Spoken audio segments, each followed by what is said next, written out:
முதல் வாசகம். ஆண்டவர் இஸ்ரவேலை தள்ளிவிட்டார், யூதா குலத்தார் மட்டுமே எஞ்சியிருந்தனர். அரசர்கள் 2ஆம் நூலிலிருந்து வாசகம். அதிகாரம் 17, இறைவசனங்கள் 5 முதல் 8 முடிய மற்றும் 13 முதல் 15 முடிய மற்றும் 18. அந்நாள்களில் அசீரியா மன்னன் நாடு முழுவதன் மேலும் படையெடுத்து சமாரியாவுக்கு வந்து அதை 3 ஆண்டு அளவு முற்றுகையிட்டான்.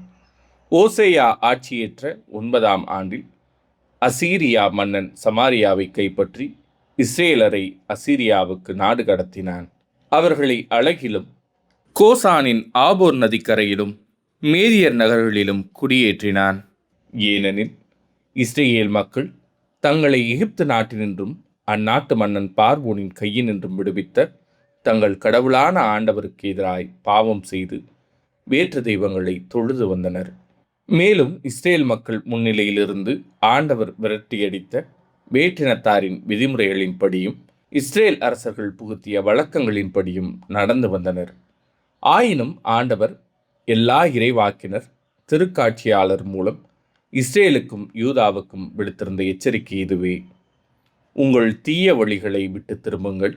உங்கள் மூதாதையருக்கு நான் கட்டளையிட்டு என் அடியார்களாகிய இறைவாக்கினர் மூலம் நான் அறிவித்த திருச்சட்டத்தின்படி என் கட்டளைகளையும் நியமங்களையும் கடைபிடியுங்கள். ஆனால் அவர்களோ செவி கொடுக்கவில்லை.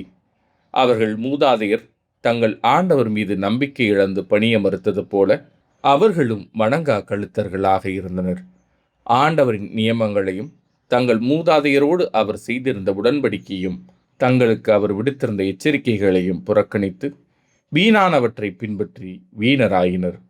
வேற்றினத்தாரை பின்பற்றலாகாது என்று ஆண்டவரிட்ட கட்டளைக்கு மாறாக தங்களை சூழ்ந்திருந்த அவர்களை பின்பற்றி நடந்தனர். எனவே ஆண்டவர் இஸ்ரேலின் மேல் மிகவும் சினமுற்று அவர்களை தம் திருமுன் நின்று தள்ளிவிட்டார்.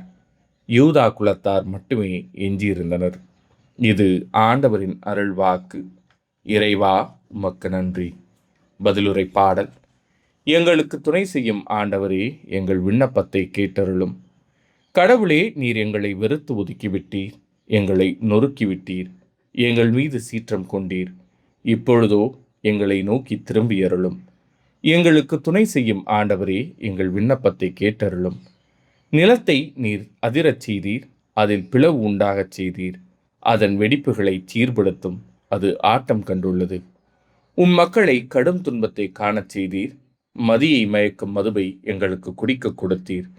எங்களுக்கு துணை செய்யும் ஆண்டவரே, எங்கள் விண்ணப்பத்தை கேட்டருளும். கடவுளே, நீர் எங்களை கைவிட்டு விட்டீர் அன்றோ? கடவுளே, நீர் எங்கள் படைகளோடு புறப்படவில்லை என்றோ? எதிரியை மேற்கொள்ள எங்களுக்கு உதவும். மனிதர் தரும் உதவியோ வீண். கடவுளின் துணையால் வீரத்துடன் போரிடுவோம். அவரே நம் எதிரிகளை மிதித்து விடுவார். எங்களுக்கு துணை செய்யும் ஆண்டவரே, எங்கள் விண்ணப்பத்தை கேட்டருளும். நற்செய்திக்கு முன் வாழ்த்தொலி. அல்லேலூயா, அல்லேலூயா. கடவுளின் வார்த்தை உயிர் உள்ளது, ஆற்றல் வாய்ந்தது, ஆன்மாவையும் ஆவியையும் பிரிக்கும் அளவுக்கு குத்தி ஊடுருவுகிறது. அல்லேலூயா. நற்செய்தி வாசகம். முதலில் உங்கள் கண்ணில் இருந்த மரக்கட்டையை எடுத்தெறியுங்கள். மத்தேயு எழுதிய தூய நற்செய்தியிலிருந்து வாசகம். அதிகாரம் 7, இறைவசனங்கள் 1 முதல் 5 முடிய. அக்காலத்தில் இயேசு தம் சீடரை நோக்கி கூறியது: பிறர் குற்றவாளிகள் என தீர்ப்பு அளிக்காதீர்கள், அப்போதுதான் நீங்களும் தீர்ப்புக்கு உள்ளாக மாட்டீர்கள். நீங்கள் அளிக்கும் தீர்ப்பையே நீங்களும் பெறுவீர்கள். நீங்கள் எந்த அளவையால் அளக்கிறீர்களோ அதே அளவையாலே உங்களுக்கும் அளக்கப்படும். உங்கள் கண்ணில் இருக்கும் மரக்கட்டையை பார்க்காமல் உங்கள் சகோதரர் அல்லது சகோதரியின் கண்ணில் இருக்கும் துரும்பை நீங்கள் கூர்ந்து கவனிப்பதேன்? அல்லது அவரிடம், உங்கள் கண்ணிலிருந்து துரும்பை எடுக்கட்டுமா என்று எப்படி கேட்கலாம்? இதோ உங்கள் கண்ணில்தான் மரக்கட்டை இருக்கிறதே. வெளிவேடக்காரரே, முதலில் உங்கள் கண்ணிலிருந்து மரக்கட்டையை எடுத்தெறியுங்கள். அதன்பின் உங்கள் சகோதரர் அல்லது சகோதரியின் கண்ணிலிருந்து துரும்பை எடுக்க உங்களுக்கு தெளிவாய் கண் தெரியும். இது ஆண்டவரின் அருள்வாக்கு.